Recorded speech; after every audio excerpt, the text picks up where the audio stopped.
The barn door creaked open on a wind that smelled of dry sage and old ash. He paused at the threshold, boots planted in brittle straw, the sound of silence pressing harder than a gun barrel to the back. The lantern in his hand shook once before he steadied it. Not from fear, he'd walked into worse, but from something he couldn't name. Something he hadn't felt in years. Inside, the dark breathed. Dust spiraled in the light as his lantern caught the shape of a saddle leaning crooked. A rusted bridle. A canvas tarp pulled taut across something lumpy. Then movement, subtle, like the flicker of a snake's tongue. A hand. Small. Withdrawn fast into the shadows. He said nothing. Just stepped forward, the wooden floor groaning beneath his weight. His rifle stayed slung across his back, though his fingers twitched toward it on instinct. Another shape, larger, slumped against the hayloft ladder. A woman. Blood matted the side of her head. Her dress was torn at the sleeve and bound hastily with what looked like a strip of old petticoat. She was breathing, barely. Her chest rose and fell like a winded horse, shallow and shaking. Then came the eyes. 7 pairs. Children, if you could call them that, some no older than 6, the oldest maybe 12. Their faces sharp with hunger and dirt. None of them spoke. Not a single cry or whimper. Just unblinking stares, like coyotes sizing up a wounded bear. He lowered the lantern. The light pooled at his feet. How long, he asked. No answer. The eldest, a boy with sun-scorched skin and eyes like riverstone, shifted slightly. One arm cradled the toddler. Another hand clutched a piece of broken glass, edge glittering in the dark. The man took one slow step back and set the lantern gently on an overturned bucket. Then he turned and left. The screen door slapped shut behind him as he entered the house. Inside, the fire in the hearth was down to embers. He moved like he was still carrying a burden, like war never left his shoulders. On the counter, he pulled down a half sack of flour, a jar of beans, a small tin of lard. Not enough for a week, but enough to say, "I see you." When he returned, the eldest boy had placed the glass shard down, but his shoulders were taut with tension. The man handed him the bag. Still no words. Only after he turned away again did he hear it, the faintest rustle. A child had begun to eat. The wind picked up outside. The barn groaned like an old ship. He sat beneath the porch, chewing on a sprig of grass and watching the moon rise red behind the hills. Storm coming. He could feel it in his bad knee, the one that got twisted when a horse threw him during the last skirmish back in '72. He lit a cigarette with a shaking match. They weren't the first to pass through this land hiding from devils. But there was something different about these devils. Something deeper than bounty or border law. At dawn, he saddled his mare and rode the perimeter of the property. Found no tracks he didn't recognize, no sign of watchers. But his gut tightened all the same. By the time he returned, the barn door was bolted from the inside. He didn't knock, just left a pail of well water and a bar of lye soap outside. It was gone an hour later. That evening, the woman stepped out. Just for a second, leaning against the doorframe like a ghost who'd forgotten how to haunt. Her face was pale under the dust and bruises. One arm was bandaged fresh, probably by the eldest. She looked to the sky, not him. Her lips moved, maybe in prayer, maybe in grief. He didn't approach, just nodded once, and returned to splitting logs by the fence. 2 days passed. The children emerged one by one, still silent, still watchful. They played with sticks, drew strange symbols in the dirt. The youngest liked to chase grasshoppers. One of them tried to climb the water pump and fell hard on his arm, cried without a sound. The man wrapped it tight, careful not to meet his eyes. That night, he found the eldest standing near the chicken coop with a rake like a weapon. The boy stared him down, defiant. "You're not prisoners," the man said, voice low as gravel. "And you're not safe." The boy said nothing, just turned and walked back toward the barn. By week's end, the woman could stand longer. She leaned on the post near the barn each morning now, watching, listening. He didn't ask questions. Didn't ask where she was from. Didn't ask who broke her. Didn't ask what those kids meant to her, if anything. He didn't want to know yet. He just kept working the land. The earth had a way of keeping secrets. It understood silence. And yet there was something familiar in the way she watched the trilene, like she was waiting for something terrible to arrive. And he couldn't help but wonder, not if it would come, but when. The rain arrived without thunder, just a low sigh that settled into the soil like regret. By the time he noticed the gray hush swallowing the prairie, the barn roof was already leaking. Fat drops slipped through warped shingles, drumming hollow notes against old planks and thin skin. He stood at the doorway with his coat dripping, hat brim curled, watching as the smallest of the children cupped her hands under the leak to drink. No one had taught her to wait for permission. He tossed the tarp from the woodpile over the breach and wordlessly turned away. From behind, he felt eyes on his back. Not gratitude, not fear. Something like calculation, sharpened by hunger. Inside the house, he built the fire high and boiled bone broth. The house still smelled of tobacco and dust. He hadn't cooked for anyone in a long time, maybe ever. He dipped strips of hardtack into the pot, letting them soften. His hand trembled as he ladled the soup into the chipped basin. Not from weakness, from the quiet recognition that his solitude was over. When he pushed the barn door open again, a boy, the middle one with the burn-scarred neck, moved to intercept. The rake was back in his hands. Not raised, but gripped tightly. "I brought supper," he said. The boy stepped aside after a beat, but his eyes lingered too long on the man's sidearm. He set the bowl down near the woman, who now leaned against the hayloft ladder, a blanket around her shoulders like a flag ready to drop. She didn't look at him, but her hand tightened protectively around the youngest child curled beside her. He noticed fresh bandages on her arm. Cleaner. Someone had boiled cloth. She was healing slowly, though her breathing still rasped like wind through splinters. "You need real medicine," he murmured. She said nothing, but her gaze flicked to the children, then to the barn wall, then to the floor, anywhere but him. That night, he pulled the iron box from under the floorboards. It still smelled faintly of blood and rust. Inside were the remnants of a past he'd buried, an old cavalry medal, a letter signed by a general, a yellowed morphine vial, and 3 tightly rolled packets of field gauze. He hadn't touched it since the war ended, not even when the fever came through town last spring. He brought it to the barn the next morning and left it at the door. By midday it was gone. The woman's strength returned in inches. She moved slower than the prairie wind, but steadier each day. Sometimes he'd find her on the bench outside. Children gathered near her like leaves blown to a still place. She said nothing to him, only nodded when he passed. She wasn't afraid anymore. He wasn't sure if that was better or worse. The land changed, too. The creek ran louder. Wildflowers bloomed in strange patterns. Coyotes came closer to the fence line than they used to. Something was shifting, not just in them, but around them. He was checking snares near the north ridge when he found the boot print. Fresh, deep, not his. The wind carried no scent of horses, just iron and damp earth. He waited until dark, rifle across his knees, seated by the porch with one lantern glowing like an open eye. The night stayed quiet, too quiet. By morning, the kids were restless. The older ones were climbing trees, keeping lookout. The youngest played with stones in silence, drawing symbols into the mud, some that looked almost tribal, others like maps of nowhere. He finally spoke to her. "They after you?" She didn't answer right away, just adjusted the shawl around her. "They'll come," she said. Her voice sanded down to nearly nothing. "They always come." Law. Her eyes met his for the first time. Brown, but dark enough to border black. Worse. He didn't ask what that meant. The bruises had said enough. That afternoon, he found the eldest boy burying something by the fence post. The boy froze as he approached. "What is it?" The boy hesitated, then scraped the dirt away just enough to show a gleam. Metal.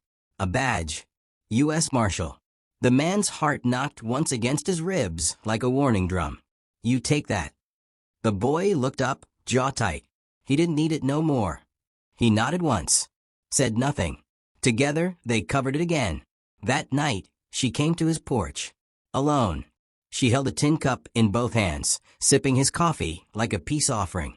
For a long time, neither spoke. Then, like peeling bark from a tree, she began. "He tried to sell us," she said. The wind shifted direction. Coyotes howled far off. Said it was justice. Said the world owed him something. Her hands shook. "When I stabbed him, the kids thought I was saving them. I don't know if I was." He stared into the dark, his eyes tracing a memory only he could see. "I did worse in the war," he said. She didn't ask what. The silence between them wasn't empty. It was full of every word neither had the strength to say. He looked at her then, truly looked. She wasn't weak. She was held together by sheer, defiant thread. Not surviving. Enduring. Like the land itself. "You should have left," she whispered. "I did," he said. "Years ago. Thought I'd buried myself out here. But you came anyway." She nodded once. Not in agreement, in understanding. Behind them, the barn creaked. Inside, 7 children dreamed of fire, blood, and running feet. In the distance, a crow cawed once and was silent. And he knew, without question, that the storm she spoke of wasn't rain. It was men. And they were already coming. The general store smelled like rusted nails and overripe apples. He hadn't been to town in nearly 6 months, maybe more. The clerk eyed him warily as he stepped inside, hat pulled low, coat damp from prairie mist. Folks always looked at him like he just walked out of a grave. Quiet, big-shouldered, unreadable. He liked it that way. He didn't speak unless spoken to. Just picked up a bag of flour, salt pork, a tin of kerosene, and 7 pieces of peppermint candy he didn't bother explaining. Outside, the street was hushed. Dust drifted along the boardwalk like it was listening. He saw the flyer before he reached the sheriff's office, nailed crooked to a hitch post. A sketch of a woman. Hollow eyes. Black hair. A scar on her cheek that wasn't there when she arrived at his barn. The name listed wasn't hers, he was sure of it. But the bounty was real. Wanted, theft, treason, murder. He tore it down without a word. The sheriff stepped out from the saloon next door, chewing a toothpick like it owed him money. They made eye contact. The sheriff didn't say anything about the paper. Just nodded once. "Rough times," the sheriff muttered. "Always are," the man said and walked away. He felt the eyes following him. Town wasn't big, but it had ears. There was talk, there's always talk, about him keeping ghosts in his barn. About how he'd left men bleeding in the dirt and never came back for their names. The Pinkerton agent had stirred it up. Slim man, cold eyes, asked too many questions and didn't like silence for answers. Said he was tracking a fugitive. Said justice didn't care about old injuries or broken families. Said she was dangerous. The man hadn't answered. Just tipped his hat and walked out. He left town as fast as he came. Rode harder on the way back, eyes always flicking to the ridgelines. The wind had shifted again. Now it carried the smell of gun oil and bitter tobacco. Hunters were close. Not lawmen, not soldiers. Bounty men. The kind that didn't ask questions once they got their coin. When he reached the barn, she was waiting. She stood near the fence, arms folded, sleeves rolled up. The scar on her cheek hadn't faded. She said nothing, just watched him ride in with the same look she always wore. Half caution, half dread. He handed her the peppermint, and for the first time, she smiled. Small. Barely there. But real. "They're coming, aren't they?" she asked. "They are." She nodded, like she'd already made peace with it. "They'll kill you," she said. He looked to the children sitting by the well. The youngest was drawing circles in the mud. The eldest was cleaning a rusted old pistol with too much precision for someone so young. "I've been dead before," he replied. That night, thunder rolled on the horizon. The sky burned orange for a moment, then faded to deep black. He took the eldest boy out behind the barn, laid a can on a fence post, and handed over a rifle. The boy didn't hesitate. His hands were small, but steady. First shot missed wide. Second clipped the edge. By the third, the can was gone. "Don't shoot to warn," he said. "Shoot to keep breathing." The boy nodded once. Nothing more. Inside, she patched the torn shoulder of his coat. Sat beside the fire like she belonged there. threading the needle with quiet hands. The other children were asleep, limbs tangled like pups in a den. She didn't ask him to run. She didn't beg. Just looked at him with eyes that carried too many nights without rest. "They'll take the children," she said. "No, they won't. They'll burn the barn. Then I'll rebuild it." "Why?" Her voice cracked. "Why us?" He stared into the fire. The embers pulsed like heartbeats. "Because someone should." She looked away, but her fingers kept stitching. Morning came slow. Thick clouds dragged across the sun. The wind had gone still. Birds didn't sing. Then came the sound riders. 6 of them. Moving, deliberate. Not rushing. Men who liked the chase and loved the kill. They stopped at the edge of the property, their horses restless beneath them. One of them shouted, voice like gravel soaked in whiskey, "We're here for the woman. Make it easy, old man." He stood on the porch, rifle in hand. The barn door creaked behind him. The children were inside. The woman stood near the open window, watching, not hiding. "You bring warrants?" he asked. The man laughed. "We bring payment. That's all that matters." He stepped off the porch, walked halfway down the path, eyes locked on the leader, who wore a red scarf like a noose. His hand hovered near his revolver, but he didn't draw. "Not yet." "She ain't yours," the man said. "She ain't yours either."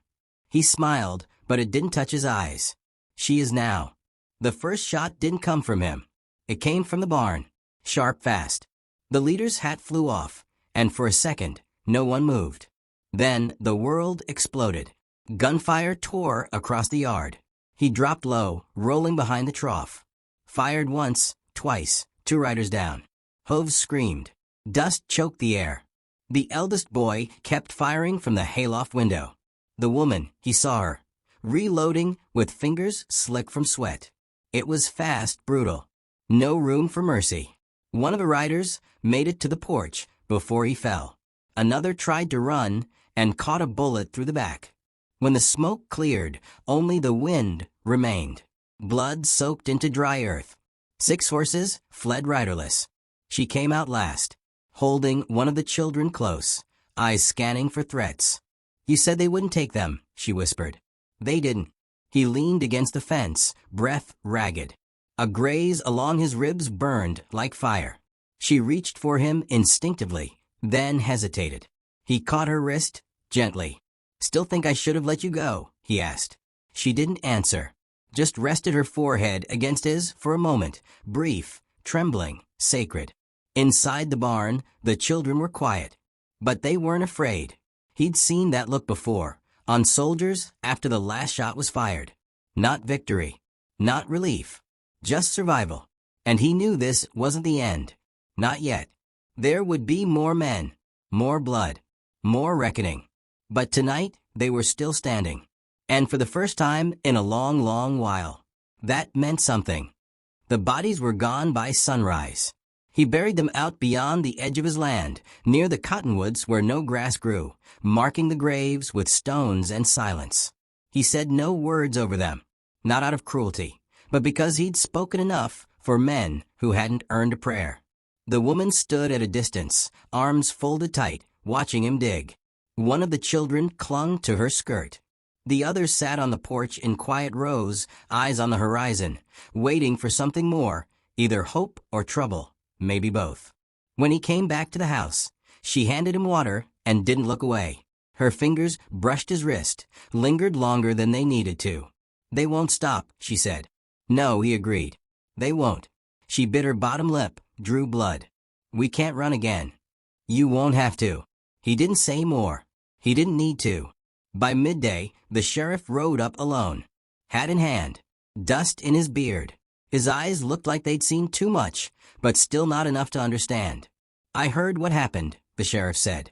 The man said nothing, just leaned against the porch rail, shotgun leaning beside him like a dog grown old and mean. "Pinkerton's stirring the pot. Says you're harboring fugitives. That there's more coming." The man nodded once. "She killed a lawman," the sheriff added, voice low, careful. "No," the man said. "She killed a man who used the law like a whip." The sheriff exhaled slow, like trying not to choke on what he didn't want to believe. She stays, the man continued. They all do. Anyone who wants her gotta come through me. The sheriff studied him a long time. Dust settled in the cracks of his boots. Finally, he reached into his coat and pulled out the bounty flyer, folded it in half, and tucked it into the firewood pile. She's dead as far as I'm concerned, he said. Whatever she was, she ain't that anymore. The man nodded once. No handshake, just a shared silence, older than law. After the sheriff rode off, the woman came to the porch. He handed her the folded flyer. She didn't open it, just dropped it into the flames and watched it curl. Later that evening, they ate together around a table that had seen more dust than meals. The children sat without fear now, still quiet, still watchful, but something softer had bloomed in their eyes. Trust didn't arrive all at once. It came in flickers, in shared bread, in safe sleep, in laughter that surprised them. One of the children, the smallest girl, climbed into his lap without asking. He froze, hand midair, unsure. Then slowly, he let it rest on her back, steady and warm. She didn't move for hours. The woman met his eyes across the table. Something wordless passed between them. Not romance, not yet. Something heavier, older. The kind of bond forged under fire and sealed with truth. The days stretched.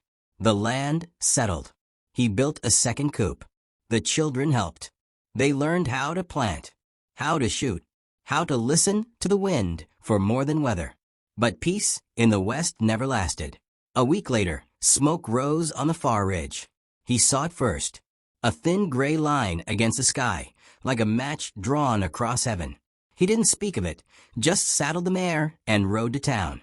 There were no smiles waiting for him. The Pinkerton man was back, this time with 4 riders dressed in fine black dusters and cold metal eyes. The man walked straight to the sheriff's office. The flyer had returned, fresh ink, new charges. He picked it up and read it slow. They raised the bounty, the sheriff said behind him. 200 for her, 50 each for the kids. The man let the paper drop. I need time, he said. You got a day, the sheriff replied. After that, I can't stop what comes. He rode back before the sun dipped low. The woman met him at the gate. We ride out, she said. No, he said. We stand. She didn't argue, but he saw the weight of that choice settle in her bones. That night, he nailed old planks across the barn door and set traps near the fence line. The children watched without speaking. The eldest took up a hammer without being told. The others followed. By dawn, they were ready. The riders came with the sunrise. The dust rose around them like ghosts. No words, no introductions, just slow steps forward, rifles drawn. The man stood in front of the barn, alone. He saw it in their eyes. They didn't expect resistance. Just another job, another bullet for a payday. He dropped his shotgun. Instead, he pulled a rusted badge from his coat. Not the one taken from the marshal. His own. Long forgotten, blackened with time. I fought for this land, he said. I bled for men who never came home. And I watched the law turn to ash in their name. One of the riders shifted in his saddle. She ain't a criminal, the man continued. She's the only one who didn't run. Still no one moved. She burned the past behind her, he said. I buried mine and built something in the dirt. The leader stepped forward, hand near his holster. You're outnumbered, old man. He smiled. I ain't alone. The barn door swung open. The woman stood there, rifle raised. The children behind her, each holding tools, ropes, axes, whatever they could carry. The standoff cracked. One of the riders lowered his weapon. Another turned his horse. The Pinkerton man cursed and reached for his gun. The shot came from the boy in the hayloft. It knocked the gun clean out of his hand. Nobody moved after that. The Pinkerton turned pale, spurred his horse hard, and vanished down the ridge. The others followed. The man stood still, heart thundering in his ears. Then the woman stepped beside him. Together, they watched the horizon empty again. That evening, the sky turned gold. He carved a new sign from Old Barnwood, Hollow Hill Refuge. He hung it over the gate as the children laughed in the dirt and the woman planted herbs by the steps. He'd fought wars, lost brothers, buried sins in shallow graves. But this was his final stand. Not for glory, not for redemption, for something gentler, for home.